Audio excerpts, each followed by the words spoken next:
Cycling for health এই প্রতিপাদ্যকে সামনে রেখে কানাডার টরন্টো শহরের একটি ব্যস্ততম রাস্তায় শুরু হয়েছে সাইকেল দৌড়। এই সাইকেল দৌড়ে হাজার হাজার নারী পুরুষ অংশ নিয়েছেন। এই সাইকেল দৌড়ের জন্য ব্যস্ততম ৮ লেনের এই রাস্তাটি গতকাল শনিবার মধ্যরাত থেকে বড় যান চলাচল বন্ধ করে দেওয়া হয়েছে।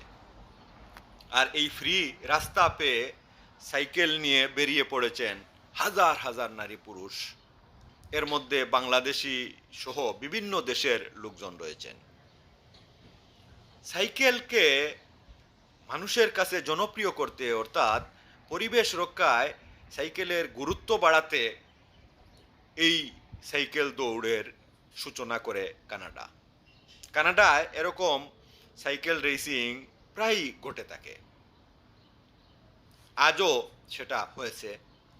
আজ কয়েক হাজার মানুষ এই সাইকেলিং বা সাইকেল দৌড়ে যোগ দিয়েছেন। এই রাস্তাটি খুবই ব্যস্ত রাস্তা।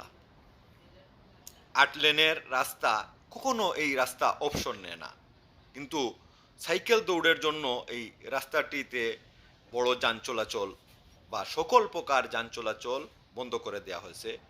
শুধু পেডেল চালিত সাইকেল চলাচল করছে, অন্যান্য সকল প্রকার যান চলাচল বন্ধ রয়েছে এই রাস্তায়। এই রাস্তায় সাইকেল দৌড়ের নমুনা দেখে খুব ভালো লাগছে। সবাই সাইকেল নিয়ে রাস্তায় বেরিয়ে পড়েছে এবং নিজে নিজে এই সাইকেল দৌড়ে অংশ নিয়েছে। এই সাইকেল দৌড় অনুপ্রেরণা জাগাচ্ছে সকলের মনে।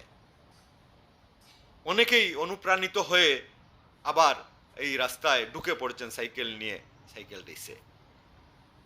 এই সাইকেল রেস খুবই সুন্দর আনন্দঘন পরিবেশে অনুষ্ঠিত হচ্ছে।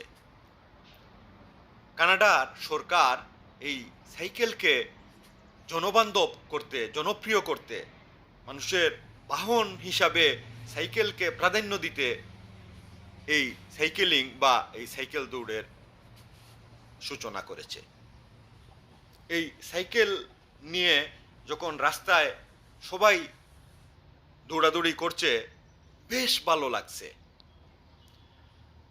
শব্দ নেই, নির্ঝঞ্ঝাটভাবে সাইকেল নিয়ে খুব দ্রুত গতিতে একজন আরেকজনকে পাশ কাটিয়ে দৌড়ে সামনে যাচ্ছে, এগিয়ে যাচ্ছে। খুব ভালো লাগছে দেখতে এই সাইকেলিং বা এই সাইকেল দৌড়। এই সাইকেল দৌড় দেখে আমারও মনে হচ্ছে যেন আমারও একটি সাইকেল থাকলে আমি এই সাইকেল দৌড়ে অংশ নিতাম। কানাডায় আসার পর এই দৃশ্যটি আমার কাছে প্রথম দেখা। এই দৃশ্যটি খুব ভালো লাগলো দেখতে। এই সাইকেলিং আমার কাছে খুব ভালো লেগেছে।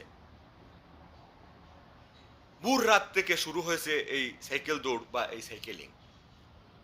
এখন সকাল ৯টা বাজে, এখনো চলছে। এখন আরো বেশি লোকজন অংশ নিয়েছে এই সাইকেলিং বা এই সাইকেল দৌড়ে। যত সময় বাড়ছে তত বেশি লোক অংশগ্রহণ করছে এই সাইকেল দৌড়ে। এই সাইকেল দৌড় দেখতে অনেকেই বাসা বাড়ির বারান্দায় দাঁড়িয়ে আছেন।